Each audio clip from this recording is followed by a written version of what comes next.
Dito guys, sinimulan ko na palang Sabado ko ng pancit canton at saka chicharon. Dahil Sabado ngayon, bigla akong nagutom. Kaya yun guys, binalak kong kumuha ng kanin. Humingi ako ng kanin kila Ate Ana para makahingi ako. Tapos dito guys, naglagay na nga ako ng kanin sa plato ko ng 3 peraso. Tapos dito guys, kagabi pala, kaya di ako naka-upload kasi maingay, sobrang ingay nila kasi Christmas na daw. Tapos dito guys, mainit-init pa yung kanin. Tapos dito guys, sinimulan ko ng magpaano ng tubig. Kasi kailangan pala ng tubig tong pancit canton. Tapos dito guys, binuksan ko na yung gasol para mabuksan ko na. Tapos dito guys, inopen ko na din yung burner para ma-open ko na.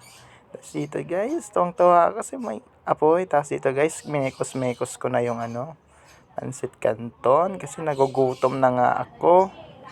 Tapos dito guys, luto na nga. Sobrang luto na to. Grabe. Tapos dito guys, yan. Grabe talaga guys. Umuusok-usok pa yung pancit canton. Tapos dito guys, ilagay ko na yung mga seasoning ng pancit canton para malagay ko na. Ilagay ko na nga din itong chili flavor.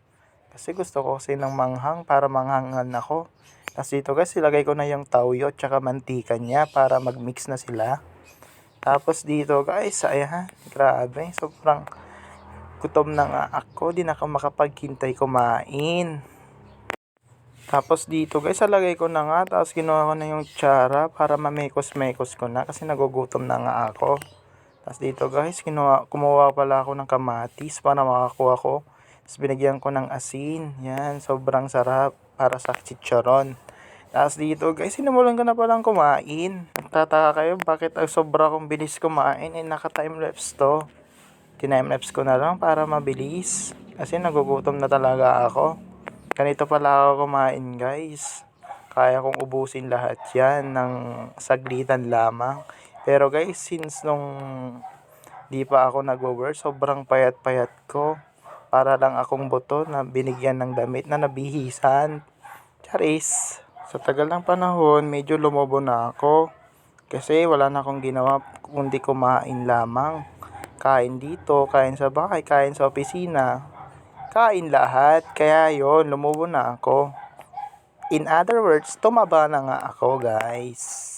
Tapos dito guys, pinutusan ako ni nanay na baunan si kuya sa bukid kasi nagpapatubig siya. Kaya yun, pumunta kami ni Ryan. Kasama ko pala si Ryan na nagbaon kay kuya. Doon, nakita ko yung mga kambing ko ulit. Ayan. Dumaan pala kami dito sa farm ko. Tapos dito guys, nakita ko yung mais ni Kuya Fred. Dito ka pala kami dumaan. Tapos dito guys, kung summer, sarap sana dito guys magtambay sa may kubo-kubo sa gitna ng mga kahoy.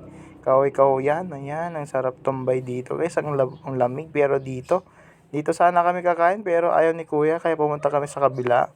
Dito daw ang magandang spot, dito daw magandang kumain sa malapit sa Karayan. Tapos dito guys, ito pala kami sa Karayan ngayon. Ito pala yung tsura ng Karayan ngayon guys. So yan, mayroong mga puno, mga damo. Dito pala kami malapit sa tubig. Tapos dito guys, ito pala yung ulam namin, hito. Tapos dito guys, meron kaming mga plato, kakainan. Tapos yun, meron kaming rice. Tapos dito guys, sinimulan na namin kumain guys. Kanina kumain na ako ng pancit canton, ngayon kakain na naman ako guys. Kaya hindi ko na ako nagtataka kung tumataba ako ng sobra. Tapos dito guys, ayan, grabe kami kumain. Ganyan pala kami kumain dito. Sarap kumain sa ilalim ng kawayan guys. Taas ang hangin, sobrang hangin dito guys. Sobrang sarap ng hangin. Hindi mo mafe-feel yung summer. Kaya kayo, kung meron kayong gustong pagtambayan, doon sa maraming puno guys, doon kayo magtambay. Sobrang lamig, hindi nyo mararamdaman ang summer, hindi nyo mararamdaman ang init ng araw. Tapos dito guys, ito pala yung aming mais na guys. Yan, boom. Medyo may bunga-bunga na din guys. Tapos bigla tayong naligo guys. Hapon na pala dito. Tapos niyaya akong kumain ng mga to. Kenneth tsaka si Ryan. Kain na naman. Hapon na pero kain pa rin nasa isip guys. Tapos dito guys, na-wait namin si Adonis. Kasi kailangan namin ng isa pang kasama. Kasi mag-order daw kami ng maraming pagkain. Kaya inintay namin si Adonis. So ayan, naglalakad na nga kami guys. Papuntang tusok-tusok. Doon kami bibili. So yan, naka-order na pala kami. Calamaris, fries, chicken nuggets, at saka chicken skin. So ayan guys, tapos na kaming kumain guys. Pauwi na naman kami guys. Tapos dito guys, nag-decide na nga kaming umuwi ni Kenneth kasi gusto na daw magkape guys. Kaya kayo, kung meron kayong gustong gawin sa buhay nyo, Sabado man at Linggo, everyday, weekends or weekdays, gawin nyo na para magawa nyo.